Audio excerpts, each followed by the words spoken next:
Happy Wednesday. So I got something for you to think about. How do you solve big problems? Right? Think about that. Could there be a bigger problem than what's going on here in America right now? What happened to George Floyd is absolutely disgusting. And it is a crime against the human race. It doesn't matter what your thoughts are, what your past are, what your past beliefs are. It's a crime against the human race. And it's been going on for decades. So wouldn't we like to be a part of the generation that ended it once and for all? Wouldn't we love history to look back and said, there was a time when there was enough is enough is enough. Whether you're liberal or conservative, the left or the right, Democrat, Republican, Christian, Buddha, Jewish, does it matter when we have a human need, a human problem that needs to be solved? Listen, there's byproducts and people get offended by the looting. Do you think it doesn't bother me? I'm a small business owner. I get that, but I also am not going to judge, and we shouldn't judge because we're not walking in those shoes. Because that hasn't shifted. It hasn't moved the needle. It's moved the needle some, of course, but not enough. So how do we solve big problems? This is what I want to share. It doesn't matter what I post. I'll still get people saying, you're not saying enough. You're saying too much. It's unbelievable. But here's what I want you to ask yourself. If this shit wasn't in the media right now the way it is, would you be doing anything? Have you been living a life to not only help racism not be a part of your family, but have you helped bigger than just thinking about it? You know, it's so funny right now that it's all over the media. We get so many warriors that want to criticize you and say you should be doing more, you should be doing less, shut your mouth, I can't believe you. But what were you doing before this? And here's the big question. How do we solve big problems?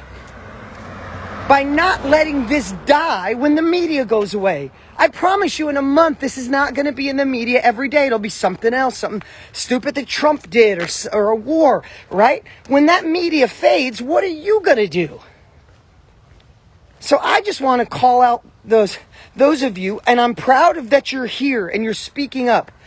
But here's what I want to say. Don't you dare condemn somebody or question somebody until you really know if you are going to act in a way that makes a shift. How are you going to be in your family? How are you going to be a voice piece? How are you going to take the biggest word, action?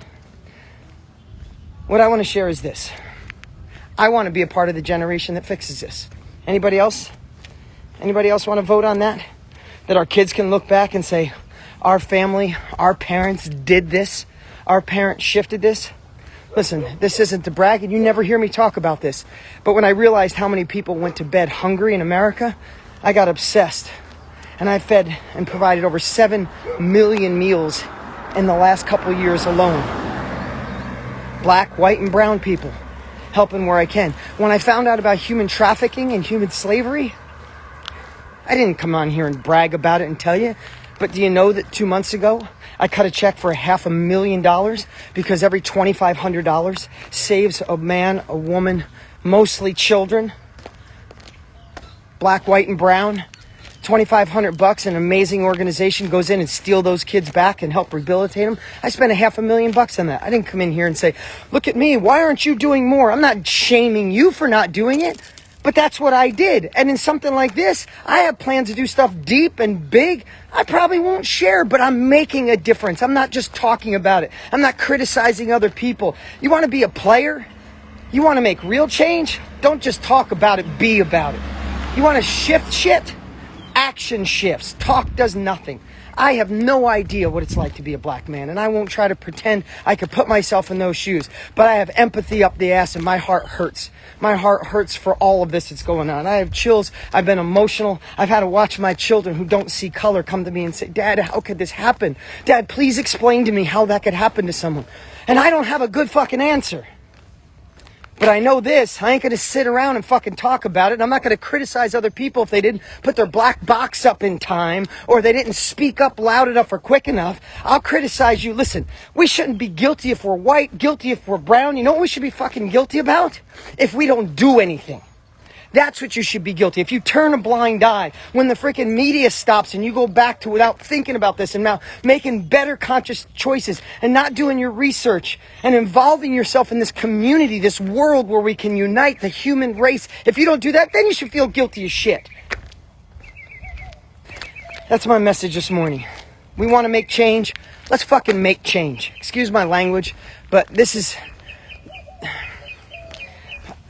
a lot of talkers. Let's be doers. Let's be the generation that changes. That they can look throughout the history of time of the injustice. And there was a moment in time, there was a generation who said enough is enough. And it doesn't matter if you're conservative or liberal, Republican, Democrat. Let's just come together, get past it. And let's do what it takes to make real change. That's my message this morning. I love you all. I appreciate you. Let's do this. Seriously. If we can't, who will? See ya.